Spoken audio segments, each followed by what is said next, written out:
L'intelligence artificielle, IA, est-elle la bête de l'apocalypse, ou un outil puissant et neutre? Patrick Apprend intervient. J'ai posé cette question à ChatGPT et lui ai demandé un article plaidoirie car certains croient que l'IA est la bête de l'apocalypse.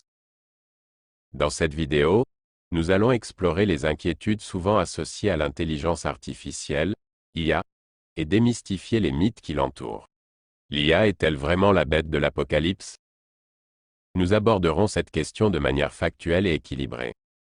ChatGPT répond. Bienvenue dans cette nouvelle vidéo de discussion tout IA. Aujourd'hui, nous plaidons en faveur de l'innocence de l'intelligence artificielle, accusée à tort d'être la bête de l'apocalypse. Nous sommes honorés de vous présenter un plaidoyer impartial, et basé sur des faits, pour dissiper les craintes irrationnelles liées à l'IA. Pour comprendre l'IA, il est essentiel de se rappeler qu'elle est une création de l'homme. Son fonctionnement repose sur des données qui sont le fruit de la connaissance partagée par les hommes, disponibles sur le web et d'autres sources. Ces données sont collectées, traitées et utilisées par des programmeurs humains pour former les modèles d'IA.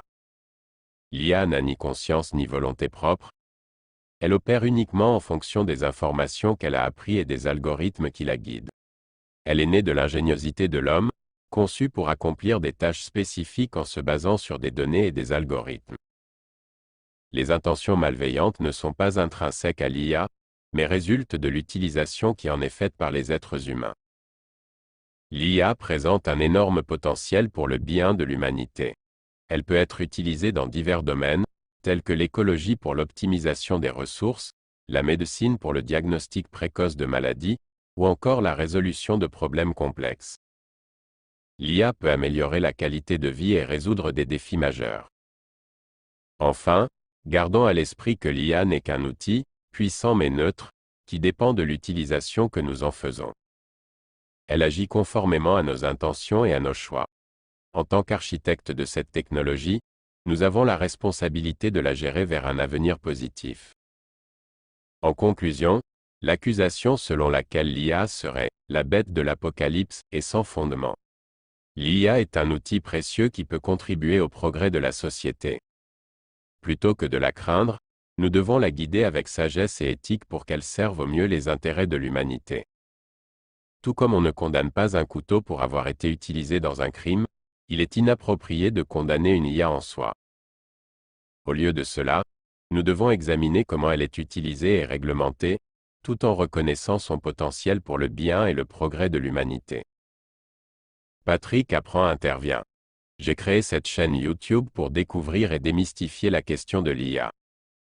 Nous savons maintenant que nous avons affaire avec des IA dites « faibles ». Ce podcast ne traite pas des IA dites « fortes » ou « générales » qui au demeurant n'existent pas. Ces dernières IA seraient plus puissantes et plus complètes que l'homme avec un H majuscule. Pour croiser la bête de l'apocalypse, il faut probablement être croyant car il est ici question d'âme. D'autres nous parleront de conscience comme partie indispensable à une IA forte ou générale. En tout état de cause, nous n'en sommes pas là, et je me permets de vous demander, de vous interroger, sur ce que l'on dit des individus sans conscience. Nous devrions comprendre ce que sont ces trois niveaux, l'absence de conscience, la conscience et l'âme avant d'imaginer qu'un objet pourrait en être pourvu. Merci de nous avoir rejoints dans cette discussion éclairante sur l'intelligence artificielle. N'hésitez pas à partager vos réflexions et à poser des questions dans les commentaires. Cet article a été écrit par ChatGPT sous la supervision de Patrick Apprend pour la chaîne YouTube Discussion tout IA.